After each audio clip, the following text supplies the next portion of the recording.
안녕하십니까. 황태순TV의 황태순입니다. 2021년 4월 9일 금요일 오전입니다. 정확히 11달 남았습니다. 내년 3월 9일 대통령 선거가 정확히 11달 남았습니다. 4월 7일 보궐선거 역대급 대승을 거두었습니다. 오세훈, 박형준 시장 출범했습니다. 이제 파티는 끝났습니다. 파티는 끝나고 파티의 흥분 드디어 이제 가라앉히고 앞으로 11달 후에 있을 대통령 선거에서 어떻게 정권을 탈환해낼지 많은 사람들이 고민하는 그 순간이 다가왔습니다. 또 민주당 입장에서는 이번 역대급 참패를 딛고 어떻게 하면은 다시 정권을 지킬 수 있을까 아마 권토 중례를 꿈꾸고 있을 겁니다. 그런 가운데 국민의힘도 또 민주당도 아닌 제3지대에 있는 윤석열 전 검찰총장에 대한 관심이 날로 높아가고 있습니다. 과연 윤석열 총장은 이번에 국민의 힘을 보고 국민의힘의 위력을 보고 들어올 것인가? 근데 제가 봐도 이번에 국민의힘이 잘해서 이겼다기보다는 이번 서울시민과 부산시민은 철저하게 문재인 정부 4년에 대해서 엄중한 심판을 내린 것뿐입니다. 흔히 정치학에서 이야기하는 대로 최악이 아닌 차악을 택한 것뿐입니다. 돌이켜보면 국민의힘 또 안철수의 국민의당 처음에 여러가지 잡음도 좀 있었습니다만 어쨌든 나름 이와 같은 시대적 흐름을 알고 비교적 온순한 태도를 취했기 때문에 차악의 선택을 받았을 뿐입니다. 그러나 지금 분위기는 그렇지 않죠. 국민의힘 내부에서 벌써부터 봐라 우리가 10달, 11달 동안 이렇게 하니까 드디어 우리의 힘으로 이겼다 하는 약간 자만감, 또 뭐랄까 그 원래 못된 버릇 다시 나올 가능성이 슬금슬금 비춰지고 있습니다.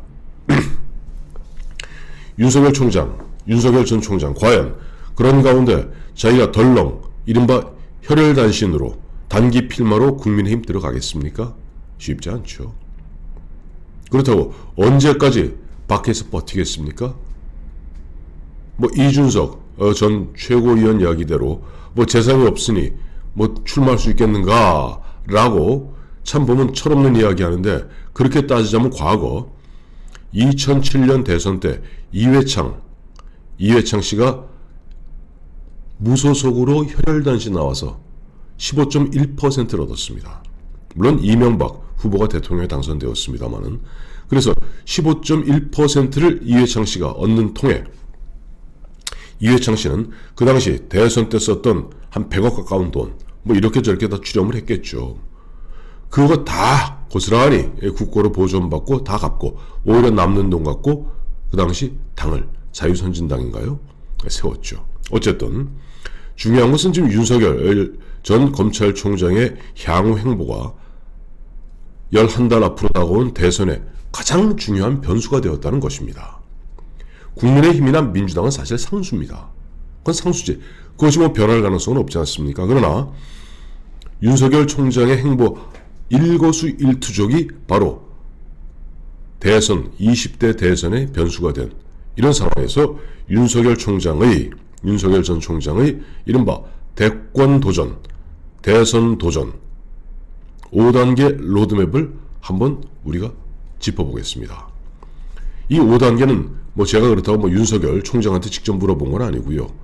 또 최근에 윤석열 전 총장 주변에서 나오는 이런저런 이야기들, 그리고 지금 김종인 전 비대위원장이 이렇게 저렇게 이야기하는 것들, 그리고 우리가 과거 1로 3김 때부터 시작해서 그 다음에 YSDJ 정주영, 그 다음에 이회창, 이인재, 노무현, 김대중, 그 다음에 노무현과 정몽준과 이회창, 그리고 그 다음 2007년은 원체 게임이 안 되는 이명박과 정동영이었고, 그 다음에 2012년이 지금 아마도 2012년 대선을 윤석열 전 총장 입장에서는 예의주시해서 면밀하게 검토하고 있을 겁니다.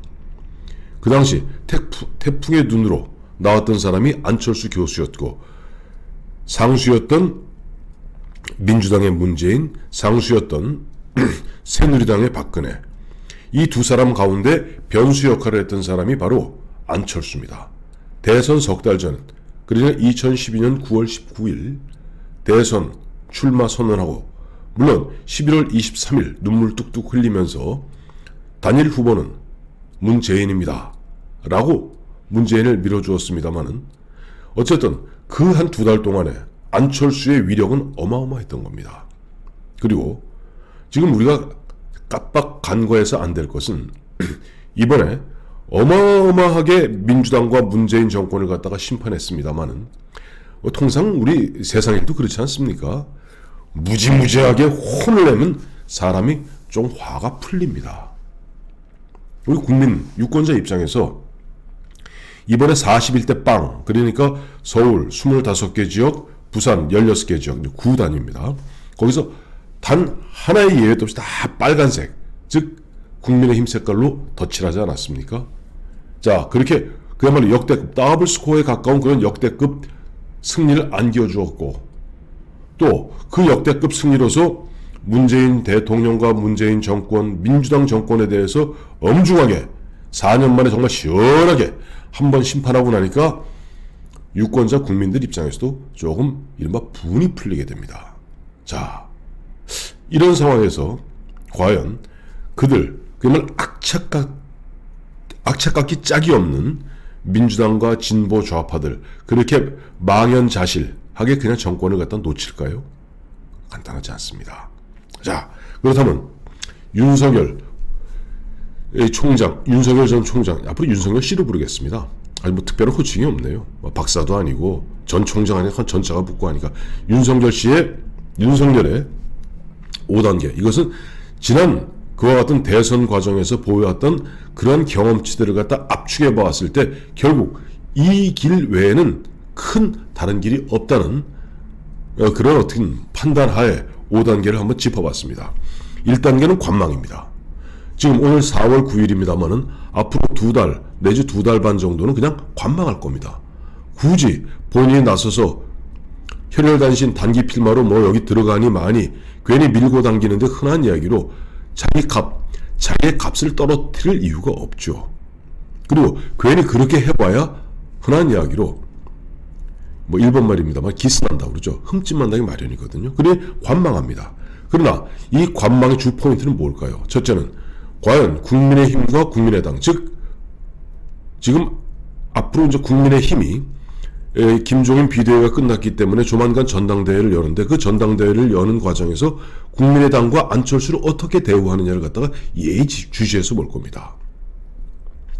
3월 초까지만 해도 안철수가 압도적으로 앞서 나가는 가운데 그때 결국 오세훈 후보, 그 당시 오세훈 후보 입장에서는 자, 서울시정도 공동으로 운영하겠다. 그리고 단일화 끝나고 나면은 단일화를 통해서 이번에 4월 7일 보궐선거 끝나고 나면 하나가 되겠다. 즉 안철수 머릿속에는 당대당 합당, 그러나 국민의 입장에서는 개별 입당을 생각할 겁니다. 이와 같은 일들을 나이스하게 잘 마무리해 나갈 것인가. 그리고 지금 외곽에서 유성같이 떠돌고 있는 홍준표, 윤상현을 어떻게 끌어들일 것인가. 즉 자만하지 않고 다시 통합의 틀로 시너지를 만들어내느냐. 그런 과정을 예의주시해서 볼 겁니다. 어제도 이제 김영환 전 장관 나와서 얘기했습니다마는 2004년 당시 열린우리당 152석의 압도적 승리를 거두고 바로 2달 후에 있었던 전남지사 보궐선거에서 참패했습니다. 민심은 그런 겁니다. 민심이라는 것은 조석변입니다. 아침 저녁으로 바뀔 수 있는 겁니다. 지금 국민의힘은 자기의 힘으로 승리를 거머쥐은 듯 몸은 우쭐해 있습니다마는 결국 그 우쭐한 그런 가운데 만약에 이번에 좀 오만하게 방자한 모습을 보인다면은 윤석열 씨가 굳이 거기에 몸담아가서 불쏘시개가 될 이유가 없겠죠. 그러니 1단계는 관망입니다. 그런 가운데 2단계는 물론 1단계하고 상당 부분 이제 중첩되는 부분이 있습니다만 비전 다듬기입니다. 사실 윤석열 전 총장, 윤석열 씨 같은 경우는 지금 우리한테 던진 것은 커다란 화두밖에 없습니다. 3월 4일 검찰총장 그만두면서 했던 자유민주주의를 수호하고 국민을 보호하겠다는 것. 그리고 선거 과정에서 사전투표 그 즈음에 했던 얘기 있죠.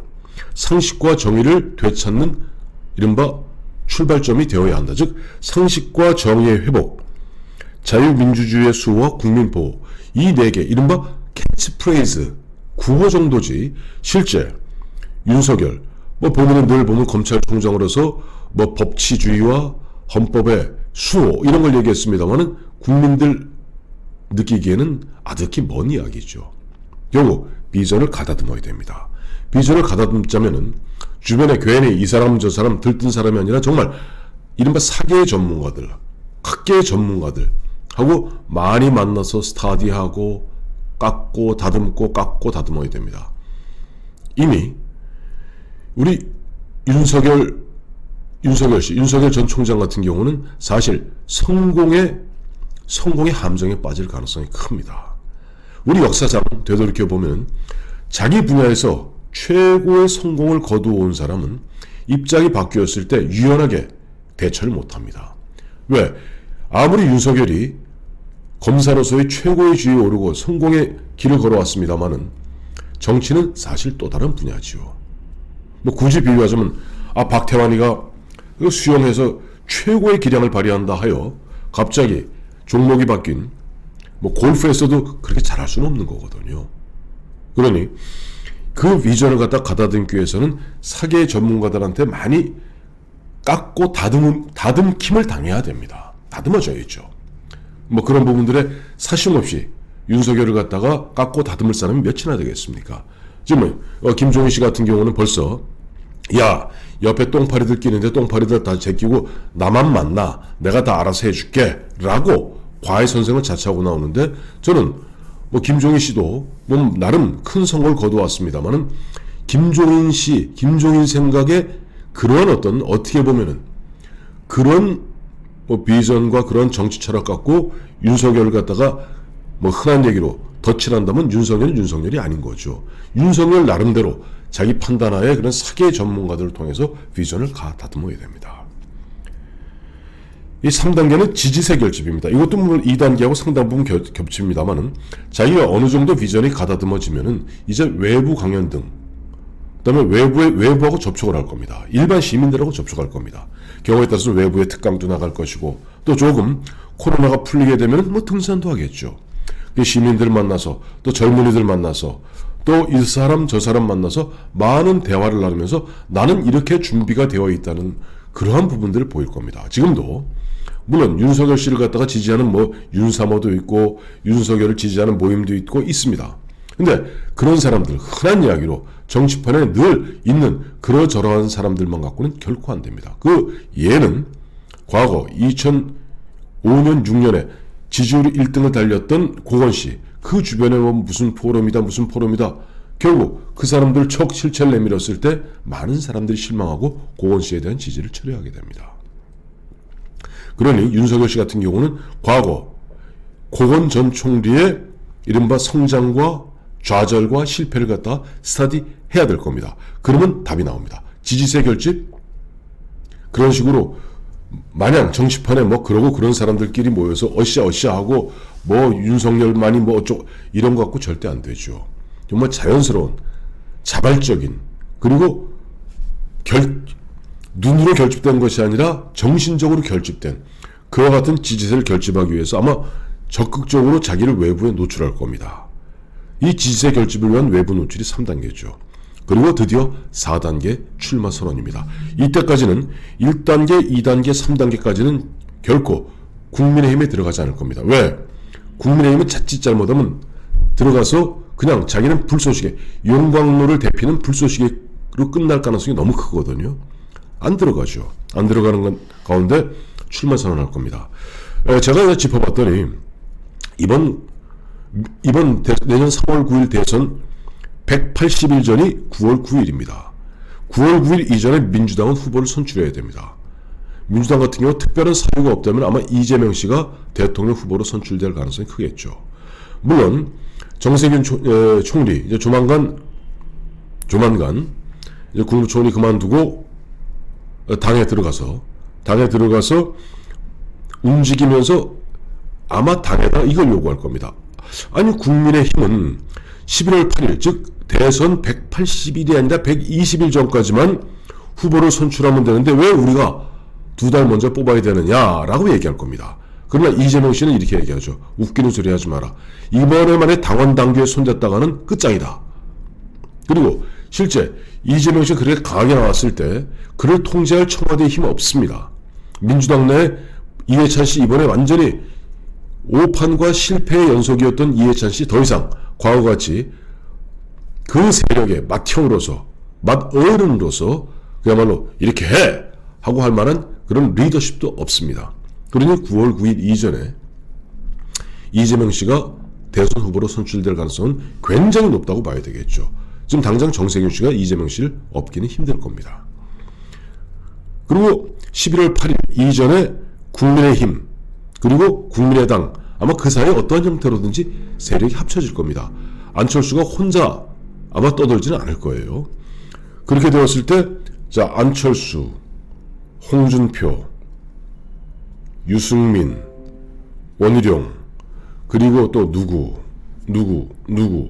그 과정을 갖다 통해서 11월 8일 이전에 대통령 후보를 뽑을 때까지 윤석열은 지켜볼 겁니다. 왜? 안철수가 되느냐 홍준표가 되느냐 유승민이 되느냐 원희룡이 되느냐 요즘 황교안 씨도 슬그머니 욕심을 내대요. 황교안이 되느냐 어쩜 뭐 5명으로 한번 압축해 봅시다. 이 5명 중에 누가 대통령 후보로 선출되느냐에 따라서 윤석열의 뭐랄까 운신의 폭이 달라집니다. 그러니 그때까지 윤석열은 움직일 이유가 없는 것이죠. 왜? 뭐 자기가 당이 있는 것도 아니고 지금 보면 자발적인 지지세 있고 그다음에 아직 국민적 기대와 여망은 높고 자기는 그동안 계속 비전을 가다듬으면서 외부에서 접촉을 하면 될 뿐이지 굳이 대선 4개월 전인 11월 8일 이전에 국민의힘, 국민의당 합쳐진 그 정당에 들어가서 자기 지지 세력, 자기 지지하는 대의원 몇 명이나 있을지도 모르는 그런 가운데 굳이 그렇게 모험을 할 필요가 없는 것이죠. 과거 YS 같은 경우는 3당 합당하면서 호랑이 잡으러 호랑이 굴에 들어간다고 얘기했을 때는 YS는 자기를 쫓았던 50명의 이른바 결사대가 있었습니다. 최영우, 김동영이 있었습니다. 현역 의원들이. 윤석열은 없잖아요. 그 윤석열 입장에서 외부에 있는 것이 오히려 훨씬 더 유리합니다. 그런 가운데 이쪽에 이재명 그리고 이쪽에 뭐 보수의 누구 뽑혔을 때 그것도 추이를 봅니다. 보면서 대선 3개월 전이 언제냐 하니까 12월 9일입니다. 그리고 우리나라 헌법에 따라서 12월 9일이면은 정기국회를 마무리하게 되어 있습니다. 그리고 정기국회 마무리할 그 무렵 되면은 모든 정책적 이슈 같은 거 다 정리됩니다. 예산 결정됐습니다. 그리고 그 사이에 보면 저 7월에 한번 9월에 한번 세금 폭탄 때려서 그 세금 폭탄을 맞은 우리 국민들 유권자들의 분노는 하늘을 치솟습니다. 이런 분위기에서 지금 야당 후보 또 제3지역의 윤석열 그리고 이재명 이 3자의 여론조사 결과 나오는 추이를 보면서 대선 한 석 달 전인 12월 9일 내지는 좀 우스갯얘기입니다만은 제 생일인 12월 20일 그때쯤 12월 20일쯤 대선 출마 선언을 늦지 않습니다.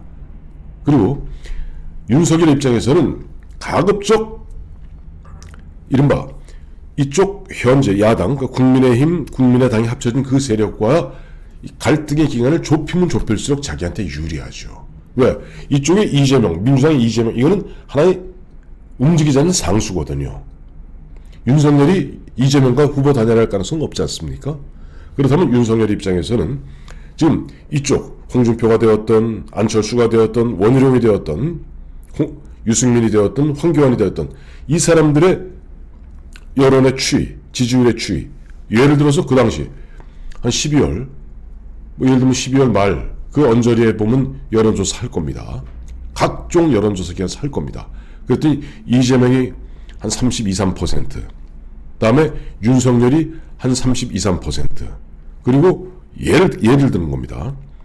뭐 안철수, 홍준표 이 사람들이 한 20몇 % 이런 결과가 나왔다 한번 쳐봅시다.